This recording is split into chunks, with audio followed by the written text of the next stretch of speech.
Hi, everybody, and welcome to the first webinar of the Iowa Secondary Transition Learning Community. My name is Sandy Crashel, and I'm a member of the Iowa Secondary Transition Learning Community, and we thank you so much for joining us today for our first webinar. I'll be the host for today's webinar, and Jess Creho is here as well to help us with, here's Jess, to help us with any technical difficulties that we might run into. And we're hoping there aren't very many.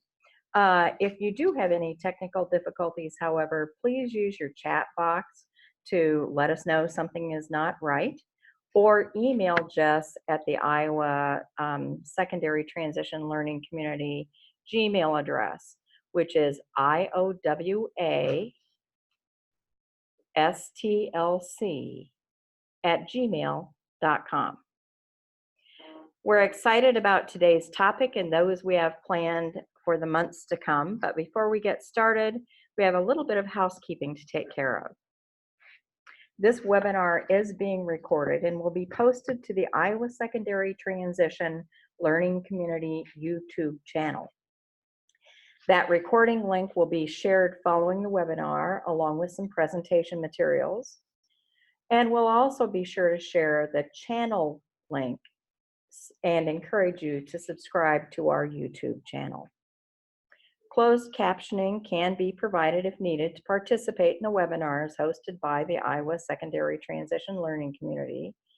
Just make sure that you email that request prior to the webinar to the ISTLC Gmail account. In order to ensure that everyone can clearly hear the presenters and hopefully sidestep some of the technical difficulties, we have muted everyone who is participating through the Zoom link. So if you have a question, please share that in the chat feature, and either Jess or I will field the questions and then make sure we pass those along to the presenters. Any questions that you provide, depending upon time, if we don't address those during the webinar today, we will do a follow-up on those. For any of you who are joining by telephone, please do what you need to do to mute your phone during the presentation. So let's get started with the introductions of our topic for today and our presenters. Today's topic, making the most of community resources to support transition-aged youth with competitive integrated employment, will be addressed by our speakers. One of our speakers this afternoon is Leslie McCarthy, who is supervisor of the Des Moines Area Iowa Vocational Rehabilitation Office. Leslie has 6 years with Iowa Voc Rehab and 30 years experience in the field. We're also joined by Alice Castle, who is an IVRS transition specialist and a counselor who serves schools in the Polk County area.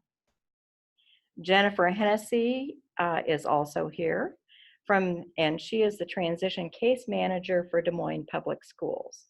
Jennifer supports all transition services for high schoolers in the Des Moines Public School system. We also have the pleasure of having Mindy Burr with us. Mindy is the Director of Vocational and ISA Services for Easter Seals of Iowa. Our last, but certainly not least presenter today is Amy Diesenberg-Wines, who is the Director of the Iowa Coalition for Integration and Employment. A special thanks to Amy, who arranged the speakers for today's presentation and will be facilitating the discussion. With that, I will turn things over to Amy.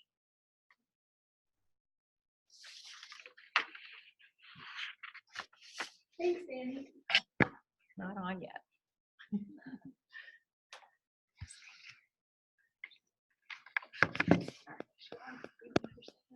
We have a lot of people in a really small room and we don't have a good camera system, so you only get to see Sandy's beautiful face today, and you'll have to just look at our slides.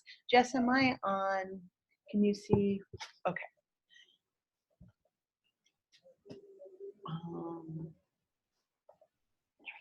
That's a list of our presenters in case you're wanting to get those names down. Hi, I'm Amy Dessenberg Wines, and I want to thank everybody for making the time to participate in today's webinar. And I want to have a special thanks to all of our speakers who made time out of their busy schedules to come today and share some of their experiences, lessons learned, perspectives, ideas to try to support all of us across the state in seeing improved outcomes, employment outcomes for youth with disabilities. We're going to start with just talking a little bit about why we're here. We sent out a survey to a number of stakeholders across the state, and we got really great feedback from folks. And one of the areas that was a high priority of interest for people in wanting to get some additional information was really related to community resources and employment. And so we decided to target that topic for our first webinar today. All of the folks that are here today, and I'm guessing most all of you on the phone or online, you know, our jobs are really to support youth with preparation and placement and really wanting to look at successful transition into adulthood for youth. And one of the components that's really key to that is employment. And when we talk about employment today, we're talking about competitive integrated employment. And we're also talking about all the youth with disabilities. And competitive integrated employment is employment in the community at or above minimum wage with individuals without disabilities, and would have the same, offer the same opportunities to the employee with a disability as any employee who does that job. And so that as we talk about employment today, that's what we're talking about. Well, I know that all of us in the room, and I think all of you know that that can sometimes be hard. And so part of our intention today is to really just talk about how we can collectively work together to support one another and hopefully see improved integrated employment outcomes for our youth.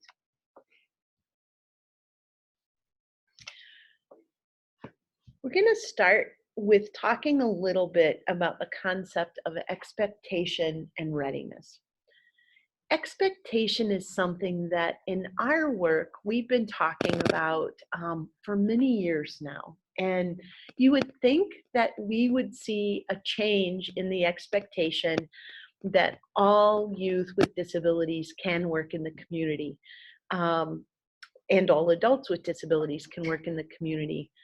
But in reality, what we see is that we still come across sometimes low expectations across all professions, related to thinking that maybe not everyone is able to work in the community, or that that's not appropriate for everyone. And I would like to challenge that and say that, you know, a lot of us, especially with youth, as we're preparing ourselves to transition into adulthood, a lot of what drives us is what the message is that we start to get from a really early age on, which is the fact that most of us were given the message that we will have responsibilities, that we're expected, that we will at some point support ourselves, work in the community, become independent. Unfortunately, there's a number of people with disabilities, especially individuals with significant disabilities, who are not given that same message that it's expected that they'll work in the community. And sometimes when that's not expected, then we don't strive to accomplish that. And I'd like to just challenge all of us to think about what our expectations are for all students and really make a concerted effort to frame our expectations that we believe that everyone can work in the community and should work in the community, and then create that opportunity and then let people have the choice for what works best for them. The other concept that I wanted to touch on is readiness. Often we will hear the concept of people saying, well, they're just not ready to work in the community. I don't know about you, but I wasn't ready to, for my first job, or maybe my second or fourth or fifth. It's a process of learning. And the best way to learn, I would say, is to do it. And so I would challenge that most of us are not ready, especially when we are in our teens, with knowing what employment looks like, or what a variety of employment opportunities look like. And so I would also encourage you to um, stretch your thinking. If you're someone who has kind of held on to, they're just not ready yet, to saying, you know what, everybody, no one's ready, I guess, and everybody should have the opportunity to learn. And let's do that with the experience of on the job, as opposed to waiting until until we deem that they might be ready. So those are a couple of challenges that we see in our work that tend to slow people down. So if we jump into this with the idea that we all want to see improved employment outcomes, our expectations are that everybody has and should have the opportunity to work, and we're not going to hinge things on the concept of readiness. The best example I can think about in why we're here and why this is important is, I want to share a story about Kyle Stump. This is a picture of Bill and Kyle Stump. Bill is Kyle's father. And yesterday, Bill and Kyle had the pleasure of getting to present at a congressional briefing in Washington, D.C. on competitive integrated employment. And the reason I decided to share that is because Kyle's story is that he was a young man that in high school, no one expected Kyle to work in the community. In fact, it was just until the last few years that Kyle even had the opportunity to work in the community. Kyle was working in a facility-based program. His high school had sent him to a facility-based program because the expectation was that that was the best that Kyle could do for employment. And what that means for Kyle is that he was sort of locked into a segregated work setting, and was also making sub-minimum wage. So Kyle really didn't have much opportunity to really be able to be financially self-sufficient or have the same opportunities that individuals who are making a livable wage would have. When I first met Bill Stump, Kyle's father, and we were talking about integrated competitive employment, Bill was the first person to say, you know, that's great, but that's not for my son. Because Bill thought that it would be too dangerous for Kyle. He couldn't see how Kyle could be successful in the community. And he was open to it, but he just couldn't see how it could work. And that was part of the message that Bill had been given all through Kyle's life. Well, Jessica Crejo and I continued to work with Bill through the coalition. And we said, you know, we think Kyle could. And we kind of challenged Bill to think about that. And we sort of said, you know, we'll help you along the way, Bill. We have access to a lot of great resources, and we'll help you and Kyle access those resources. And let's just see, you're not out anything. So Bill agreed to do that. And the next thing we knew, Bill, and it really was, all the resources were great help, but really it was Bill's, I think, commitment in supporting Kyle and accessing family and friends as well, and connections in his community. Kyle got a job at Papa John's. And then since that time, Kyle has continued to increase hours. He has expanded his duties at Papa John's. I think, Jess, is he doing another job as well somewhere? Yeah. I think, you know, he has just taken off. And Bill has now become quite an advocate for integrated competitive employment. And he'll be the first to say, I was the biggest barrier to Kyle's success. And out of his hearing yesterday, when he got to meet with the U.S. congressional representatives, he talked about the importance of real work and real pay.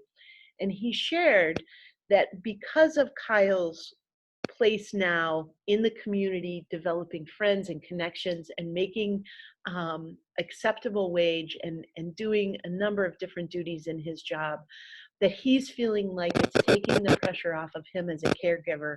And he believes that at whatever point he is no longer responsible for Kyle's care, that Kyle has a better chance of being independent and caring for himself. It was really a powerful and emotional presentation, and it's a long road, and it's a great representation from my perspective about how hard it can be and how many important pieces there are and how we have to collectively work together for Kyle's out there. So what does it take to do that? It's all fine and good to talk about that this is what we want to do and that we should all be doing it. But in reality, you know, sometimes it takes very little. It takes that expectation that people can do it, the opportunity to let them try, the willingness to know that we all fail at different times, and maybe it's not the best fit for people. Sometimes it's a lot harder than that. Sometimes it's not clear what is going to be a good match. Maybe people are not always able to express what their passion is. Maybe they're not always easily able to show us their talents and their skills, or we see them in limited environments. Maybe we don't always know the best way to present the strengths that someone would bring to employment in a position. There's just a whole lot of things that can sometimes make it difficult. And that's why we're here today, is to say, you don't have to do it alone. We want people to access as many resources and utilize those resources to help us all sort of figure it out together. Well, as we talk about what it takes, I'm going to go back and reflect a bit. Jess and I manage the Iowa Coalition for Integration and Employment, and that's a systems change effort that has been in place since 2011 in the state. And the focus of it is to increase integrated competitive employment outcomes for youth and adults with disabilities. And part of our work was to invest in pilot projects, which at the time we referred to as model employment transition service projects, or METs. And the METs were focused in educational environments. There were 5 sites across the state that represented both urban and rural. And the METs were led by school teams and brought in community partners to really look at what are some of those essential components that will lead to improved employment outcomes for youth. And how can we look at how we're doing, and how can we strengthen our approaches to see better outcomes for youth with employment. And so there were a number of years that those pilots really worked on improving their own systems, gathered information, and provided a summary of that effort back to the state. The state then took that information and really came up with a framework that was intended to be used statewide, and it was renamed from METS to the Collaborative Outcomes for Employing Students, or the COES. And I'm just going to touch briefly on some of the things that we learned from this that really aligns with best practice related to employment. And you are able to download this and many, many more resources on the Zoom link. Is that right? Just like, where can they see? We'll have to share the Google Drive link. We will share with you in a follow-up email, sorry, the Google Drive link that has the presentation as well as numerous handouts that we're going to reference today. I can drop that link in the drive or in the chat box right now and post it, so I can. Jess is going to drop that link right now, because that's how good she is. I couldn't do that. Thank you, Jess. No problem. So you'll have a chance to download this, but I'm going to just touch on a few of these things right now, because as we talk about strategies for supporting youth in employment, this is a really fabulous framework, and it's really based on critical elements that were defined both through research and practice through the pilots and through a wider lens nationally. So the 5 elements that really were critical that were identified was the first and foremost predictor for success in employment for youth is students who have paid work experience while they're still in school have much higher outcome of paid community-based employment after school. So that paid work experience is such an important component and predictor for success. And it shows students the value of working, and it begins to develop experience, and they start to earn money, and they start to maybe see the value of that. And there's just all kinds of things that paid work experience does to lay a really solid ground or foundation for successful transition into integrated employment in adulthood. And so for all of you that focus on a lot of unpaid experiences and feel like that is what's most appropriate for youth, that then when they're done with school they can transition into paid employment, I want you to think about that and maybe change your approach a bit to really focus on trying to help get paid employment for students. Ideally, it's nice to have students get paid employment in the community by a business in the community, as opposed to paid employment within still a very controlled environment like the school building, for example, because that's a little different experience, I think. Not that it's a bad experience, but it's not as good or as rich, I think, as if it's in the community with a business. The second component is increased staff capacity to relate career skills to student need within their content discipline. Remember how we talked a little bit about expectation and readiness? What we see is that students with disabilities don't always get the same opportunities that all students do in both expectation as well as opportunity. When we think about what our culture is right now around Future Ready Iowa and career pathways and all those buzzwords and programs and initiatives that really focus on supporting young people with moving into employment or planning a career path, we don't always include students with disabilities, and we need to, because they need the support like all youth do in helping sort of sort all of that out. And we need to start to pay attention to in all their coursework how that might tie back in to career skills that might be of use for the student in a career path.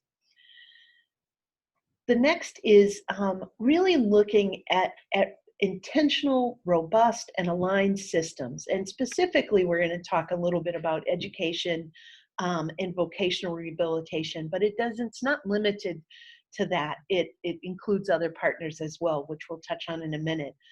But it's those aligned systems of support and really maximizing to improve post-school outcomes for students. We're all working for the same goal, but we don't always do it in sync, and we need to, because we'll get better outcomes, essentially. The fourth area is the data-driven systems to inform continuous improvement in processes. And that's not a new concept for educators at all. Sometimes it's new for us human service folks. But it's the idea that we really have to try things and assess and look at ways to measure if we're moving the needle. So making that intentional.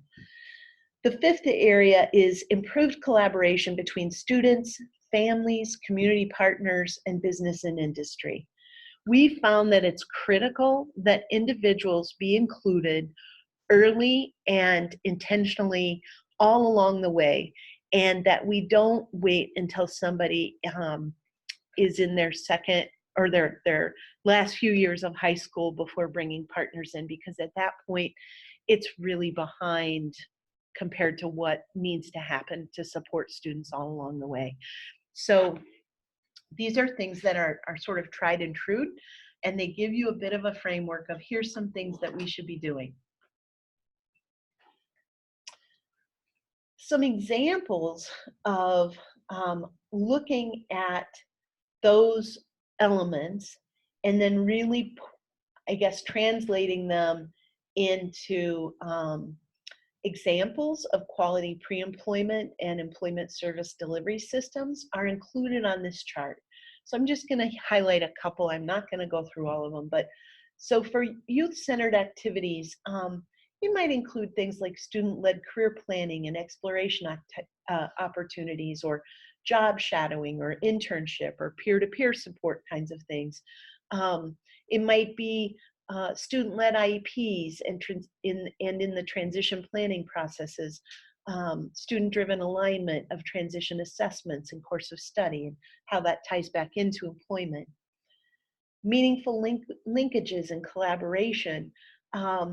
That might be parent and family engagement and training and relationship development with community partners.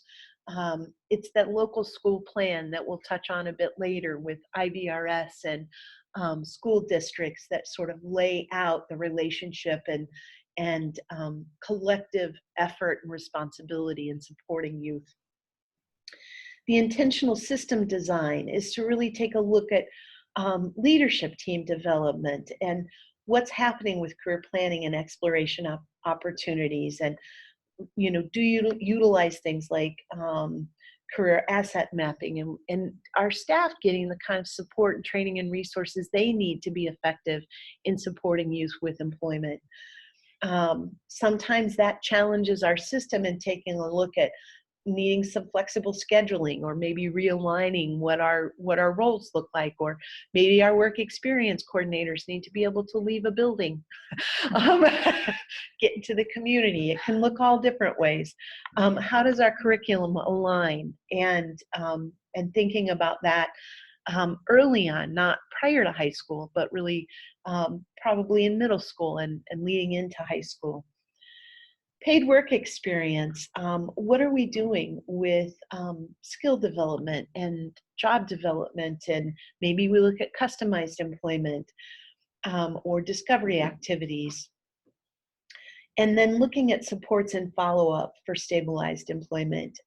It might be different employability skills training or evaluation around that. Maybe really then looking at, do we have natural supports in place, or what do we need for some mentorship to support people on the job? There's just all kinds of ways to operationalize approaches when it comes to pre-employment and employment service delivery in these different areas. Here is just some examples of ways to kind of support the development and implementation of a delivery system. It's just some things to think about. It lays out some analysis, some areas that you can take a look at, what's happening in your community. What are some action plans or efforts to develop some planning? And we're gonna have some conversation today around how some of the partners here have approached it, some of their suggestions for how you might wanna think about planning in your community. How is the effective implementation going? Where is there some non-negotiables, because we all have systems we have to operate under that sometimes have some pretty structured parameters that are not things we can easily change. And then where is there need to build support that's needed? And then how are we going to evaluate and monitor implementation of our efforts and our progress and refine as we need to? So here's just the framework, the COES framework, that hopefully you'll find useful in thinking about what's happening in your community and what you might be able to do if you're wanting to build on what you're currently doing, or maybe start something in your community. So this was a really nice visual, I thought, about how sometimes I know that when we talk about our different jobs, that many of us often kind of feel like we're an island and we have to do it alone. And I thought, what's an analogy that would talk about what we can do by ourselves versus what can we do together? So if we are headed somewhere and we're the only one who's propelling ourselves to get there, we'll get there. Hopefully we'll get there. But it might look a little different. It might be a little slower. If we identify other people who are trying to go to the same place we're going and maybe bring in a different array of expertise or resource or abilities or perspective that will strengthen what we're trying to accomplish, and we can come up with a plan that we can work in sync, we're going to get there a lot faster and it's going to be a lot more efficient. So I'd rather be on the rowing team than have to manage myself on what is that board? Paddleboard. Paddleboard. I've done a paddleboard once and I never stood up. I just sat. And then eventually I just kind of laid, sunned up. I think I'd do better on the row team. And that's kind of what we're going to talk about today. As we talk about resources, there is a tool that the lovely Jessica Crejo, I think you saw half her face earlier in Sandy's screens. She and I worked on putting a tool together that you are going to be able to download from the drive called Partners and Services in Employment for Transition Age Youth. This is a table that we created that really just is a kind of a quick and dirty tool on laying out different partners, who they are, who they serve, what kind of services they might provide, how you can refer to them. And it lays out different partners, and it's just a great resource and tool. And if you look at it and you have any questions, feel free to reach out to Jess. We have information at the end of the presentation on how you can get a hold of us. I'm happy to help as well. You can reach us through the email that will be at the end of the presentation. But there are just an array of resources out there, and I can tell you that I know that I don't access near all of them. And so I think we all can do more to figuring out how to really leverage all these resources and make them work for us. One last thing I want to just touch on is there are a number of different things that are really driving integrated competitive employment as a high priority. And one of those things is the Workforce Innovation and Opportunity Act. And it's often referred to as WIOA. And I'm not going to go into any depth on WIOA today because you'll just stop listening. But what I do want to tell you is that in the handouts that you can download, we have included the Iowa Department of Education and Iowa Vocational Rehabilitation Services developed a memorandum of agreement that lays out just some clarity around kind of who's responsible for what and who pays for what and how can that look, and there's other things in addition to that. That's just one tool that you can refer to, but often we find that people are not always sure, and they're not always aware that there's these agreements or resources that are available out there. So we wanted to just be sure to highlight that that's available, and if you're not familiar with it, you might want to just do a quick look at it, and then you are always welcome to talk to those partners as well to see what that means in a particular situation or in your district. I am delighted to turn the presentation at this point over to our representatives from Iowa Vocational Rehabilitation Services, and they're going to share some great information about an array of services, resources, and options from IVRS. Good afternoon. I'm Leslie McCarthy. I'm, as Amy said, supervisor for the Des Moines area office. And the role of IVRS is to work with individuals with disabilities to help them achieve their employment goals. We have a vocational rehabilitation counselor assigned to every school across the state of Iowa. We work with potentially eligible students and eligible students, which potential eligible students are any student with a disability, basically, that, are on a 504 or IEP, or they could have a 504 or IEP. And eligible students just means we've opened a case file and they've been found eligible and we're providing services. The majority of what we do is provide pre-employment transition services to those students. Those include job exploration counseling, work-based learning experiences, counseling and opportunities, workplace readiness training, and self-advocacy instruction. Through WIOA, when we had the new mandates with pre-eds, is what we call them, pre-employment transition services, we kind of realized that we really just can't do it by ourselves. I mean, and the schools can't, nobody can do it by themselves. We really need to be creative and collaborative in the approach, because it's a mandate without additional resources or staff. So we've kind of, over the years, started some pretty cool initiatives in some areas. And some of those, some of them have been contracts. Making the grade is a contract that we have in some areas, and basically the students, we work with students with disabilities in teaching the pre-ed services, and really on some of the soft skills that are needed to work. Some of our schools have, and these have been going on for years actually, Transition Alliance programs. I will let Alice speak to that for a little bit, because she is the counselor over a TAP in my area, our area. So I'm a counselor that covers some of the schools in the Des Moines area, and our Ankeny School District has a TAP program. And I've worked with them for the last few years. And what's unique and awesome about a TAP program is they're housed in the high school. So they're able to do a lot of the things with the students that I can't, just because they're more accessible and available to our students. And they're able to take students on informational interviews. They do a lot of job exploration with them.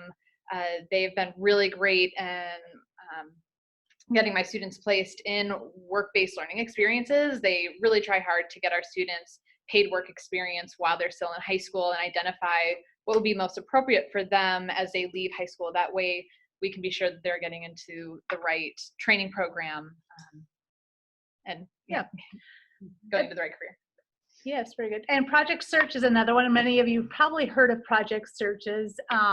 A lot of times they're based in hospitals. We have one in Des Moines that's based in a hospital. We have two hospitals in Des Moines, where the students go and do 3 internships with different areas in the hospital during that time. And then after that, they move on to, so it's an internship experience where they're learning and hopefully identifying what they want to do, and then moving on towards hopefully employment within that hospital, but if not, somewhere else, and they'll go to job development. Maybe 4 or 5 years ago, we sent out RFPs for intermediary networks, which went to all the community colleges in the area. I think all but one community college did take up the RFP and are providing services to our schools. And for the most part, they're teaching pre-eds in group settings, taking them to career days and everything else. It really looks very different across each office or each area, community college, and how it looks. But for us, we have Emily is her name, and she's our IN, and she's very involved with 6 or 7 large schools. And she goes in and she does pre-eds as groups. She does individual things. She connects them to things going on at DMAC for career exploration. Alice, do you want to add anything else? Yeah, she's been huge too in partnering with us and creating community contacts and developing our summer programming as well. Yes. And we have a IJAG contract in Boone, and they, that's not my area, so I don't know a whole lot about it, but they work on work-based learning continuum of awareness for an exploration. Looks like they are in training in high schools in partnership with a variety of employers and higher education institutes. So they're doing the same thing, working on pre-eds with the Boone students.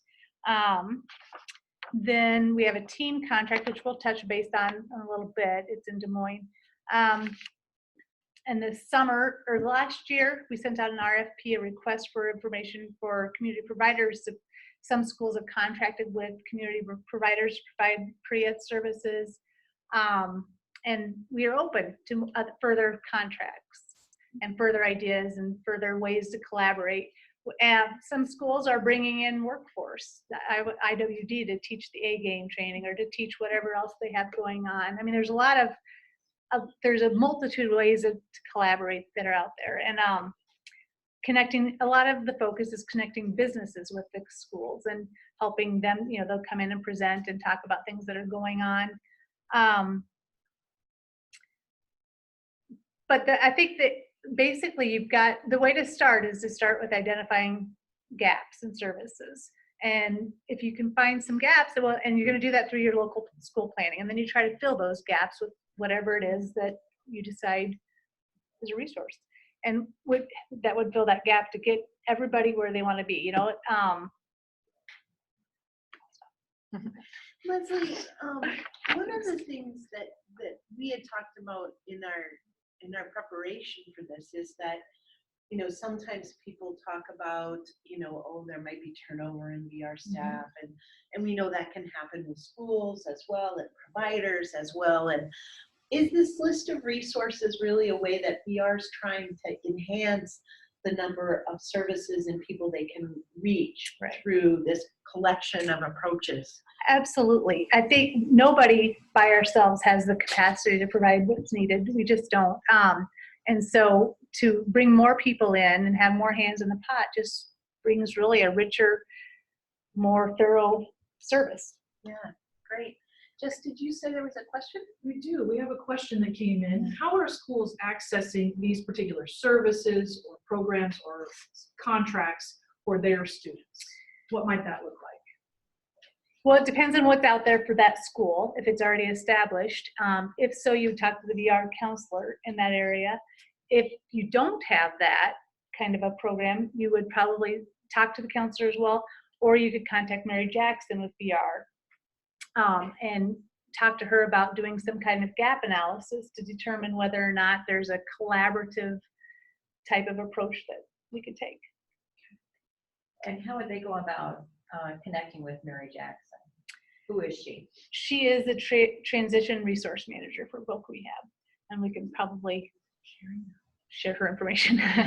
Jess is dropping that in there. Drop that.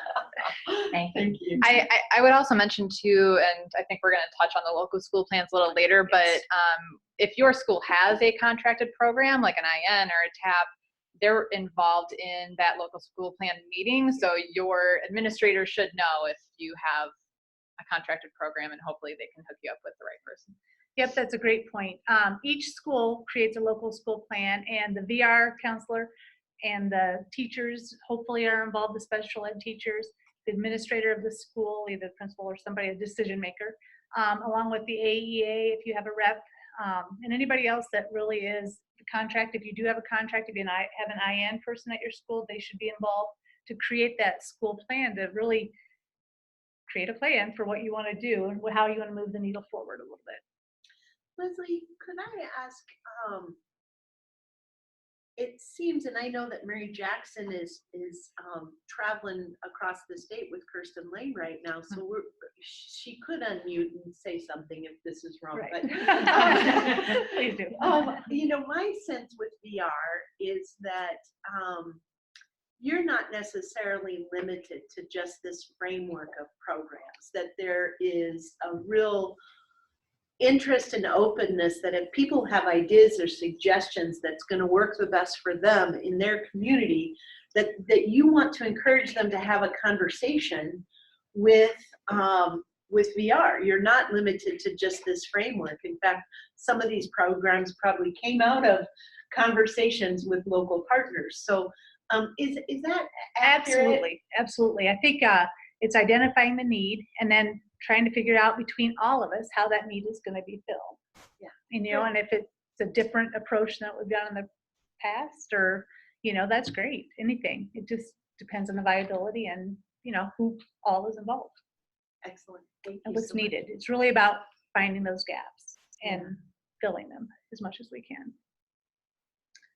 Do you want to share some examples of some things that might be happening across the state at different schools?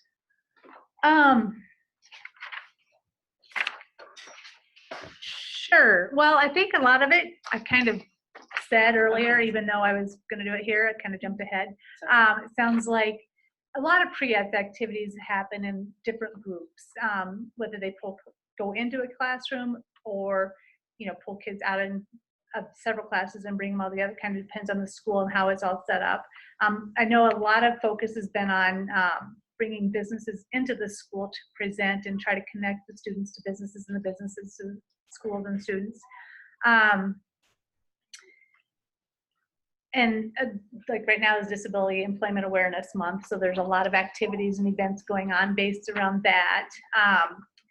Each school has summer programming that they do, or not each school, each area, voc rehab area office has summer programming that they do. And that, at least in my office, was a huge focus because you have really some time where the students are we're not pulling them out of class. But I'm going to let Alice speak to summer programming. Oh, are we? That's okay. Okay. Skipping around a little bit. Yes, see you back. Yeah, so for our summer camp, we decided to pull together a lot of our contracted programs because in the Polk office, we have a team, an IN, and a TAP. So instead of doing 4 different things or a few different things all summer long, we decided to finally just come together and all work together to put one big camp together. So you kind of see a little bit of an example of what it was that we pulled together. We did 8 weeks.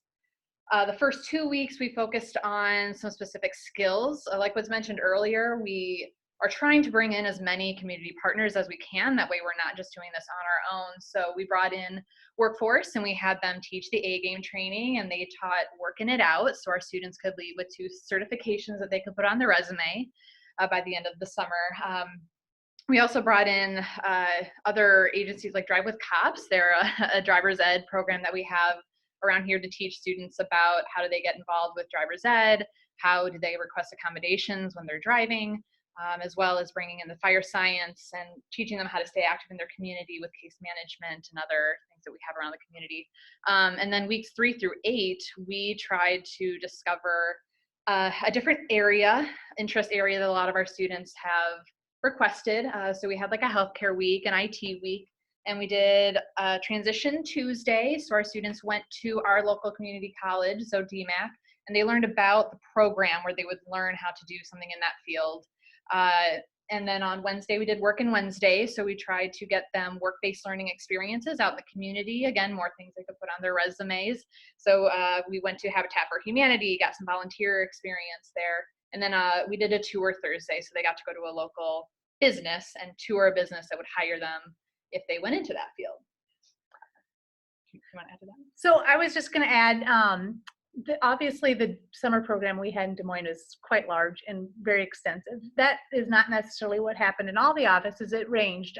We obviously have a large population here and a lot of partners. But everybody these are still the same type of activities that they probably did in other offices. In fact, I know in some offices they did for sure. So this is just an example of what could be out there, and it's going to look very different in each area office or area where your school is or whatever. Yeah, and in summers past, we had done just 1 week of activities for our students with just our IN or our TAP, and we try to do a little thing here and there throughout the summer, maybe a tour or one volunteer experience. So it doesn't have to be an 8-week long program, but we were able to do that just because of all the resources that we had, but we couldn't have done it had we not partnered with other agencies around town like Workforce. And we're trying to find ways to improve it this year. So we look forward to doing that. Again, we are trying to do another 8-week program. So we'll see. I have heard some amazing things about the summer programs that are happening across the state. And it doesn't matter if it's urban or rural. There's some really cool things. Right. And I think it seems like nothing but opportunity really for people to work together to see what you can create in the summer to really support you. And it's a great opportunity to connect those businesses to the Mhm. schools and to us and Yeah. everybody else. And so are the schools involved in funding part of that, or how is that summer program funded? No, they have not been. I mean, we certainly wouldn't argue if they wanted to be, but mostly they're pretty low budget things, to be honest. There's not a lot of funding that goes into them. It's more staff, our VR staff provide the services, provide the opportunity. Gosh, I think we probably spent $150 if we even spent that on the entire summer programming. We had the building, we had the businesses come in for free, donate their time, other partners come in. We have all sorts of rules and regulations about what we can and cannot buy, so we can't purchase food, which is why it's cheaper. We can't do that. So And I know like across the state, some offices were Tied in. able to get like grants to help Mhm. fund food if they wanted to do that. We just chose to stick between like an 8:30 to 11:30 timeline just so we wouldn't have to worry about feeding the students. But one big issue that's come up is transportation. yes. And one, again, I don't know how it works across the state, but it sounds like a lot of the districts around the Des Moines area use one central place to all get their busing from. So one thing we've entertained is asking one school to pay for transportation for 2 weeks out of the summer. And then we would pick up students at each high school parking lot, so they could all kind of contribute to that. And they seemed pretty open. Yeah. So that's one way that we can maybe get students to schools to participate in funding. That is possibly the biggest way the schools have participated. I know of a counselor that added that to the local school plan, was that the schools would provide transportation in the summer to the summer programming. So they have then contributed yes, in that way. yes, and that's a very extremely valuable way to contribute because that is a big barrier. Yeah, because I think just based on the amount we covered, I think 21 districts participated this summer for us, but we would still only average like 25 to 30 students a day. And I think a lot of it was transportation. So if we could get somehow more of that, I think that would be helpful. Folks will have, I might have mentioned this, but I don't remember, folks are able to download this example of the sign-up form that lays out sort of some of the schedule for the Des Moines area as an example, and then it also had the, was it registration packet, just to Yep. give you a feel for some of the process that went in place for the summer programs. So to step back to things that are happening, I know just some of the things that there's one school that we have in our area that's a little more rural, and their focus has been really on creating a paid work experience. So it's just an example of how you might collaborate. Is the counselor has some business connections or is willing to create some business connections, and they will work with them to hook up with a work experience, and then the school is providing the job coaching to the student during the workday.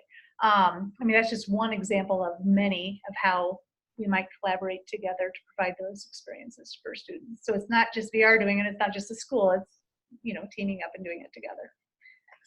And I can add, this is Jennifer from Des Moines Schools, that in regards to the summer program through Voc Rehab this summer, we were very aware of all of the planning and activities that were going into that, and really talked with our instructional strategists and special ed teachers to really get that information out to families, and we assisted in the sign-up process of that. And then additionally, at the end of the summer, when summer programming was over, it was important to us to get that information of what students participated in what activities, so that that information lands back into our IEP, so that we are building and not just sending students out on activities for an agency and that information staying locked with that agency. Right. So we tried hard to just collaborate regarding the information of, what students did, so we could build. And the whole idea is to pass that information on, so everything we can do for everybody is progressive, not just isolated, like Jennifer said. So we're not repeating the same thing or just doing it, not using that information. Which is Which typically how we've done it in the past. It's hard, yes. Yeah. It is, but that's where we can learn, I think, from how it's been working in places that have done a good job of collaborating, that we can then build, hopefully, more consistently across the state. And if I could add one more thing, I know as we look forward, and this can be done in any district across the state, I think we struggle too with getting students 2 weeks that were really, that really fit their interests. So this year we would love to be more intentional, and I think this is an issue across the state. Obviously there are those students that might want to come to every single week to totally just explore, but there are others that I think we could target and be more intentional. So if you in the AEA or as a counselor or a teacher do something like a Naviance, and you know there is a specific student that really has an interest in IT or healthcare, just trying to get them to that IVRS counselor so they can get them in that week that fits them. So we can just be a little more intentional as we move forward, and then getting that info back to the teachers. I think that's a great point, because I have a feeling that sometimes we're pretty intentional in working with the schools, and sometimes it is kind of just isolated and we're doing summer program and they don't, but to get everybody involved is really ideal. Yeah. I'm gonna go back for a sec. Another resource. One of the resources that I wanted to share that really has, VR's really taken the lead in utilizing it as a strategy, and then coming up with some good information and tools to share with partners who might want to utilize it, is around visual resumes. And so do you want to say a little bit about that, Allison? Yes, so I went to a transition conference last year, and I believe a group from Wisconsin brought this to our attention. And they use these visual resumes. So they use them as a way to highlight a student's abilities, especially when we have those students that might have more significant disabilities, have a hard time really putting what they can do on paper. This is a great opportunity for them to show what they do. If you have a student that runs the coffee shop in the high school, you can do a visual resume and show that off to employers to show what they are actually capable of doing. This particular group used a QR code. So if you're familiar with those, it's pretty easy to make a QR code. So any employer or whoever can scan that, and then it will take them probably to the YouTube channel where their visual resume is, and then the student can kind of show off their skills without actually having to write a resume. Other suggestions they had was if you have a student that maybe can write a resume but wants to beef it up a little bit, they can add that QR code to the corner of their resume and let an employer scan that. It's pretty impressive, especially if you get an employer that knows what it is. Some don't quite know what a QR code is, but it's really neat. It shows that that student has those kind of skills, the ability to try something creative. This is a visual of an example of the QR code that you just open your iPhone to the camera, and it will just automatically click to that link of the video. And then that's in your, there's a number of these resources that are in your handouts on how to create this, what it is, examples, that sort of thing. And then Jess, can you show us, if you do the code, show us the actual video? I cannot. That's okay. No, no, I don't have that capability. That Yeah. is not a problem. But there, I can show you the nice how-to guide, which is in your resources in the Google link.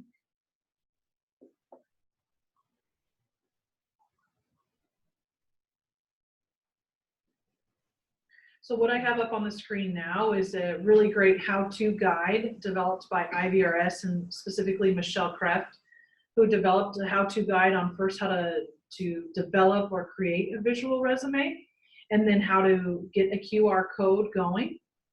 And then we'll share with you in the follow-up email the IVRS website where some of those visual resume examples are located. We can show folks that. I might have that actually in a Google file too. Okay, I think so. Very good. The link. So excellent. I'm going to stop sharing, Amy. You can take it back. Oops. Oh, yeah. Yeah, they're in the group.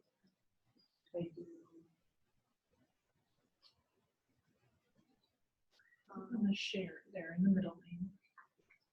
Oh, I have to do it. Take it. Sorry about that. No, no worries.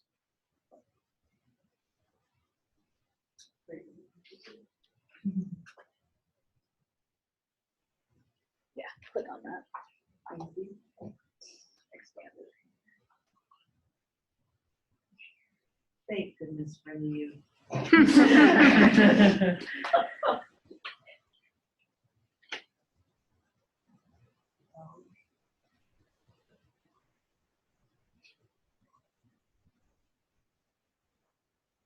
Thank you guys. I actually might be able to. This is first.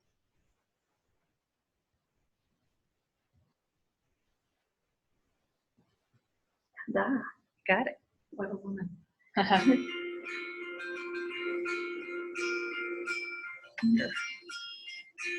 You should have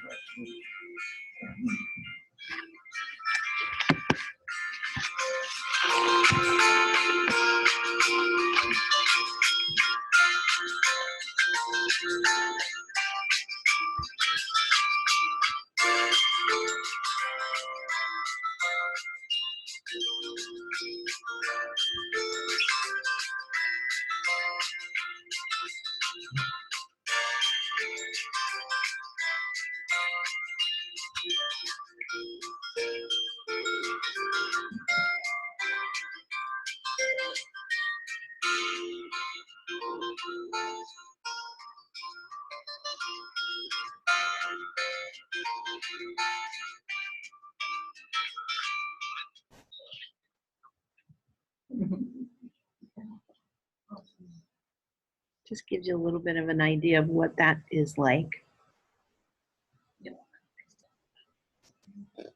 Oh. How do you, okay, wait. Which, oh, okay. That also. Yeah, I do text with 2 pointer fingers.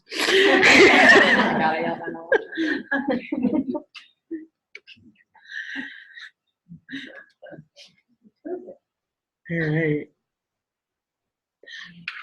It is my pleasure now to turn it over to Jennifer and Mindy to talk a little bit about some of their experiences. And Leslie, sorry. I'm so sorry. Because she's part of team 2. I'm so sorry, Leslie.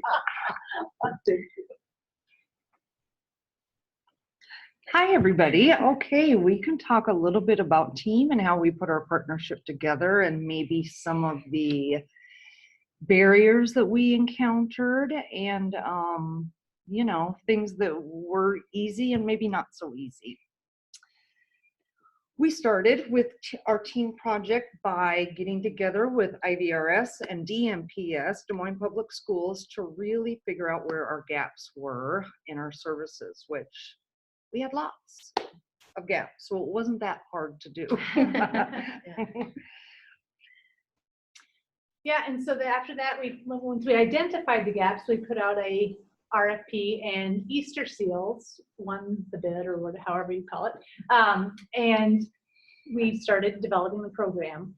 And in this particular instance, we have an employment special in each of the schools, which is really wonderful. It's you know, they're very large schools, and we have just 2 counselors that work with these, you know, really huge schools. So obviously, I think at one school there's 400 IEPs, and that's not even talking about 504s and everything else. So it was just needed. But I think we would all agree the approach to make this work has been communication and just really collaborating every step of the way and staying on track. You know, we very much communicated what we wanted from the contract. Des Moines Public communicated what they wanted. Easter Seals said what they could do and providing the services, and we all worked hand in hand every step of the way to get this contract up and going. And the focus is on working with individual students towards their employment goals. Also groups, we do, you know, group activities and stuff too, but the employment specialist is really the feet on the ground for us in this project. And we really, it was hard in the beginning when we didn't have strong relationships with each other and didn't quite know what we were asking of each other and where we were going. But it really was just sitting down over and over and over again to get through the discussions. One of the things that we have found that has been really important to maintain this contract is making sure that the supervisors at each agency have continued to have strong communication, not just the people on the ground, because we have had a lot of staffing changes. So, kind of getting the contract together was just the first step. Maintaining it and maintaining the communication has been very important for us. And I think maintaining or establishing goals and make sure, the schools come in with their requirements, their goals, their educational needs and everything else. VR comes in with the employment needs of it, and how you can marry all that together to make it work so that we're all still heading in the direction we need to be heading, but and doing it in a way that is effective, really, because as everybody knows, there's lots of barriers when you're talking about schedules and everything. And I think on your screen you have, that is our cue of a roadmap. And so I think it is a very nice visual that Amy put in there, because you'll see there's very many different paths to get to it. And I'm sure we went down a road, backed up, went down another path. So this was a great visual that Amy put into, because it's a lot of trial and error and communication, like they said. So I did appreciate the reference, just in case you were wondering what that slide was all about. And one of the things I wanted just to mention was that, we recognize that it looks really different across the state, and it's not going to be the same. There's not one way to do it. But what I think our partners today can bring is some of those lessons learned and overarching strategies that can be utilized in any community, even though the players might look different or the resources might look different.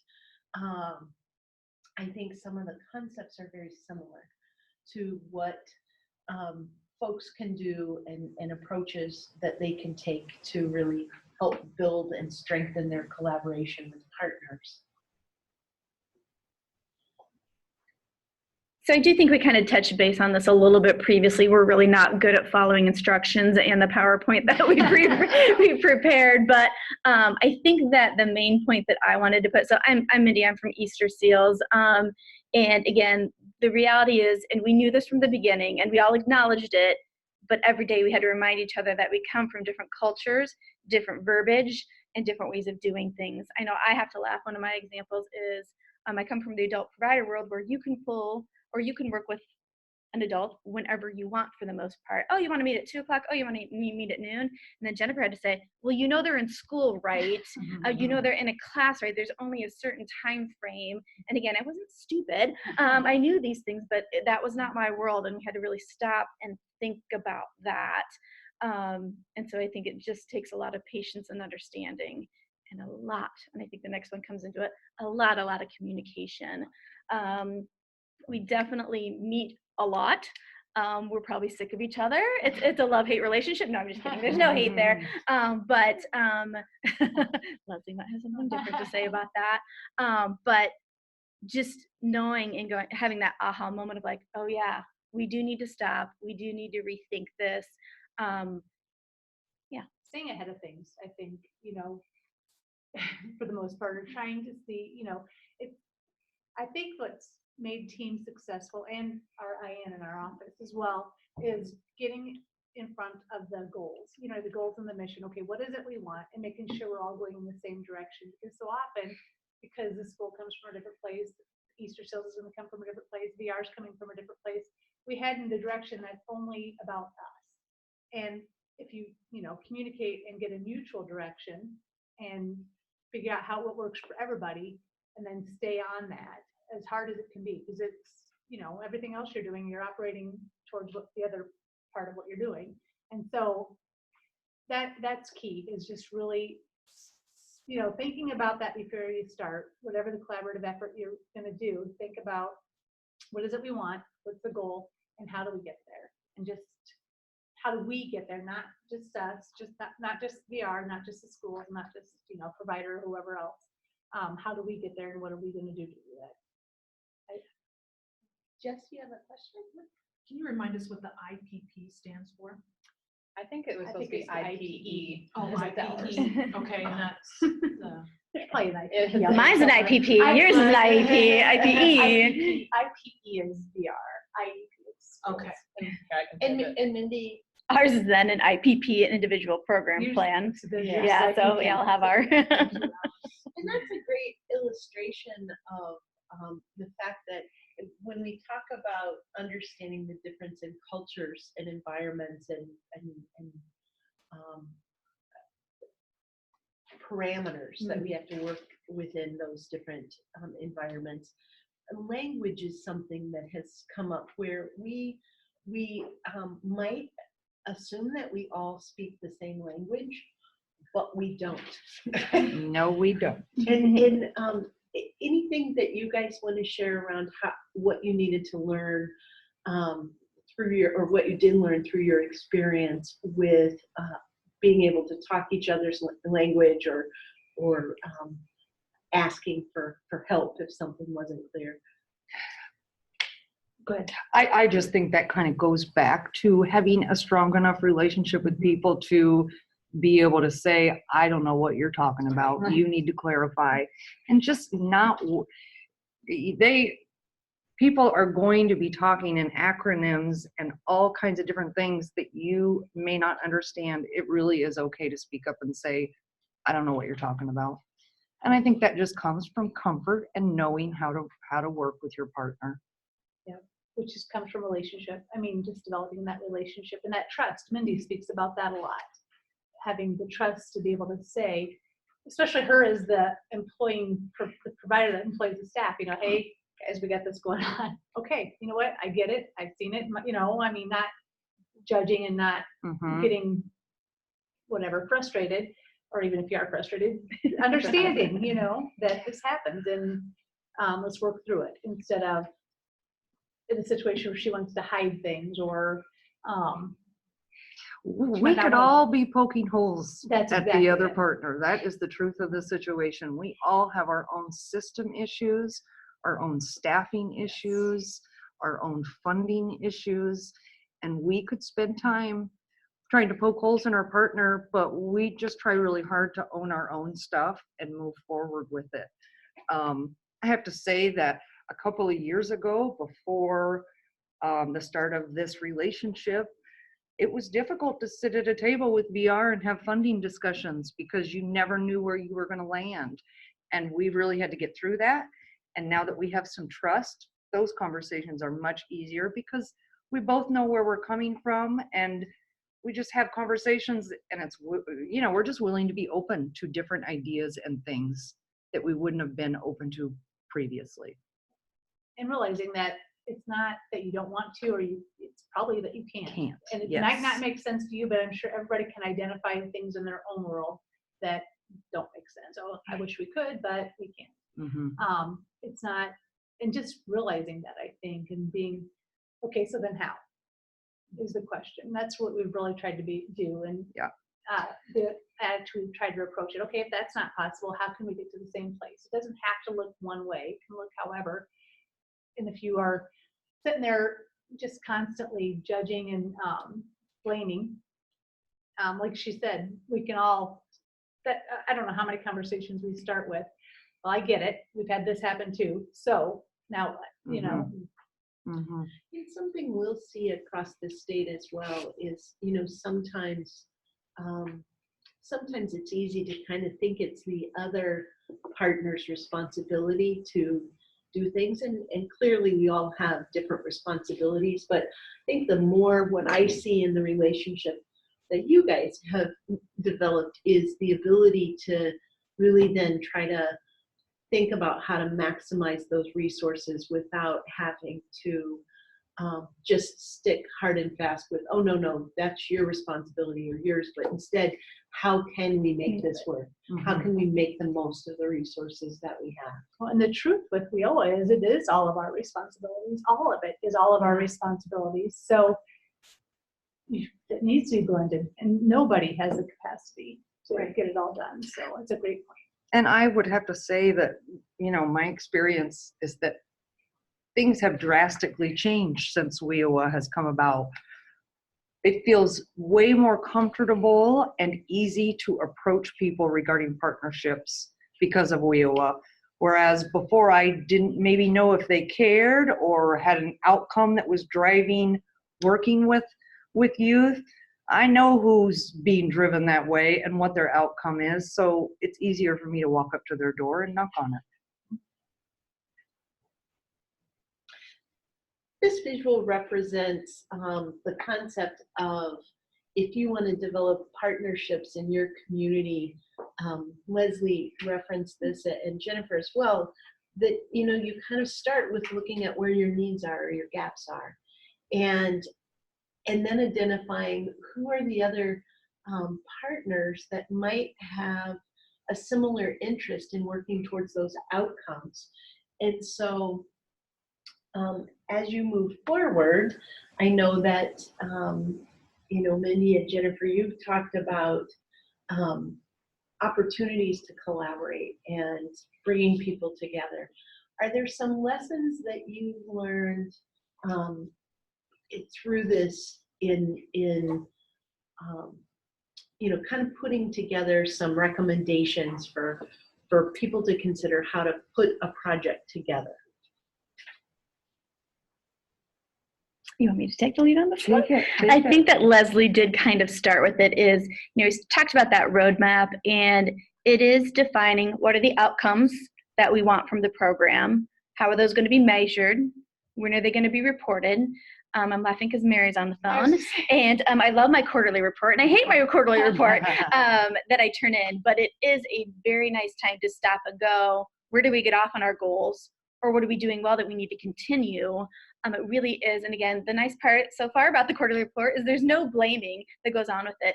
It's shared amongst all partners. We all review it, and we all talk about what opportunities, or again, what do we need to keep doing. I love how Amy put the roles and responsibilities. You do need to define, otherwise it's too mushy. But if you're too strict in those roles and responsibilities, then it gets to be the pointing and the blame game, and that doesn't do anybody any good.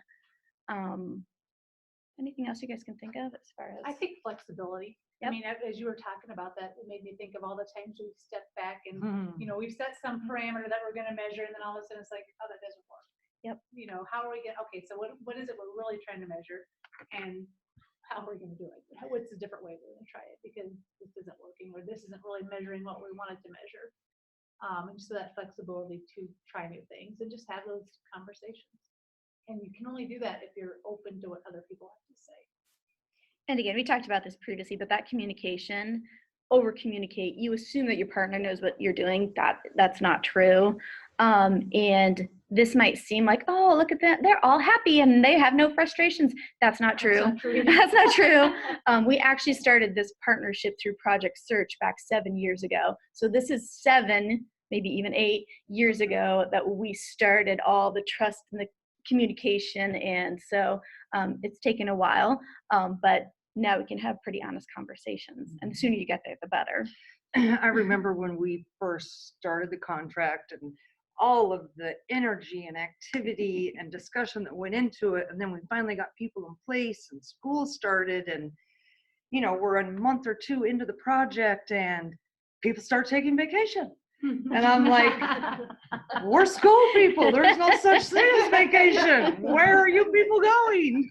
And it's like, okay, yes, you guys work 12 months. You get to take vacation. Oh, okay. I'll give it to you. But like that was not anything I had ever considered previous to the contract of you just have to work around what's going on with other people. And I'm sure you guys could say lots of things about us in the Oh, yeah, same my way. goodness. Well, it sounds like people have the option of taking a look at models that have been developed and how those work and thinking about if those would work in their community, as well as maybe if they have a concept or an idea of something that they might want to create, working with partners in sort of identifying what those local gaps are, talking about what resources and strategies they might want to utilize, and creating maybe a plan with each other of what it could look like. And it sounds like maybe it's important and critical then to be clear on what those sort of objectives or outcomes, and then how you're going to measure that, and then refine. And please. So in talking about gaps too, I just want to throw out that I know this year when we changed the local school plan, we also added a space to identify gaps. So that is another conversation that hopefully is happening in every single school when you're meeting with the VR counselor and your contracted program, should you have one. So it's a great way, it's a good time to start that conversation and think about how you can fix those. I think there's only one other thing I would like to say as your adult provider is that, again, I've been working in employment and with transition age youth for a very long time. It's getting so long that I don't even tell people anymore, because then you can guess my age, and I don't want you to. But anyway, you guys in the school system work very, very hard in getting to know your students, giving them experiences, and you know a lot about your students. And I'm sorry to be the bearer of bad news, but a lot of those times, those experiences and the things that you learned are not getting passed on to your adult provider. And then it kind of feels like we start over from the beginning, and we know that you guys are doing good things. So it's just my plea to try and get your adult providers involved so that that transition to adult services, which is so hard for parents. I've had parents in my office crying. They knew it was coming, but they didn't know how hard it was going to be. And so the more that we can collaborate and make it an easy transition for the students and the parents, I just think the better off the whole thing can be. So. I think to that point, that really came across in our recent gathering of a number of educational stakeholders talking about different dynamics in supporting youth.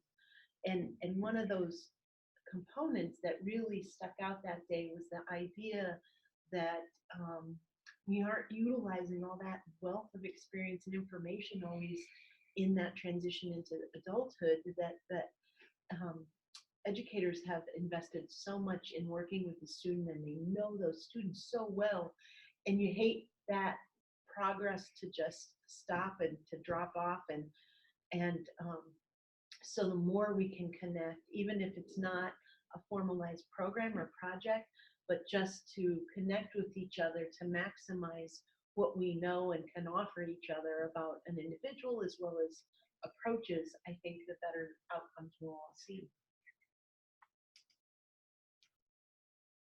So we're gonna take a few minutes. I know we're getting close to the end of our time, but any other questions or comments, Sandy or Jess, on your end?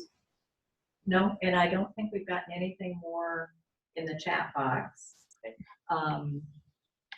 So I don't think so, unless there's something more that any of you would like to add.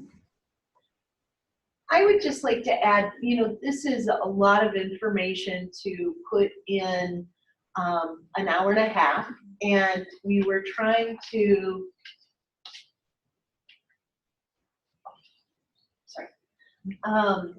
we were, trying to think of what kind of tips could we share that could be applicable for folks across the state.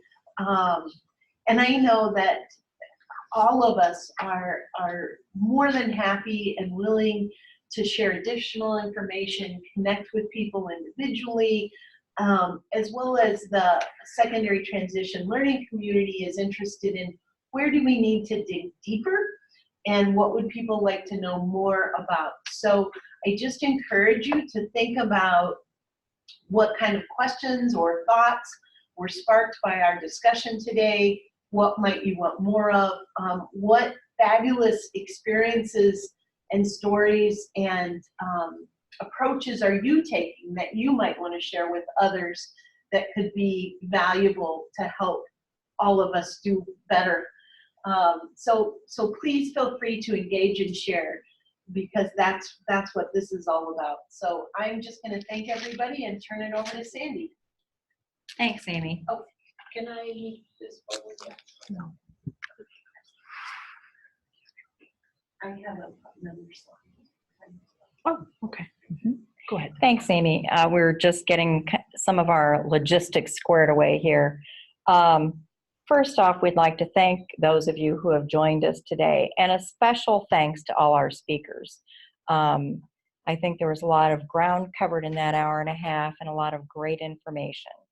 And just as a reminder, if you have any questions or comments or would like to make connection with any of the speakers who have been involved in our webinars, probably the easiest way to do that is just to let us know through that Iowa Secondary Transition Learning Community Gmail site, and one of us will respond to you.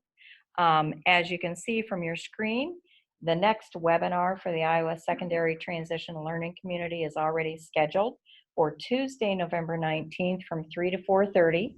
The topic will be high school graduation requirements and the impact of 4333. Kirsten Lane will be coordinating that effort with schools who are implementing practices around that 4333. More is yes, and PE. Well, yes, that's true. There are a number of factors. So more information will be sent to you regarding that webinar with the registration link. And also a schedule of sessions for the rest of the school year will be coming your way soon. As a reminder, if there are any communities that you are connected to or any individuals that you think would be interested in participating in the learning community, please do have them make a request at that same Gmail address, and either Jess or I or Kirsten or Amy will make sure we take action that we need to get them connected. So with that, and from the Iowa Secondary Transition Learning Community, we wish you a good evening and hope to see you in November. Thanks, everybody.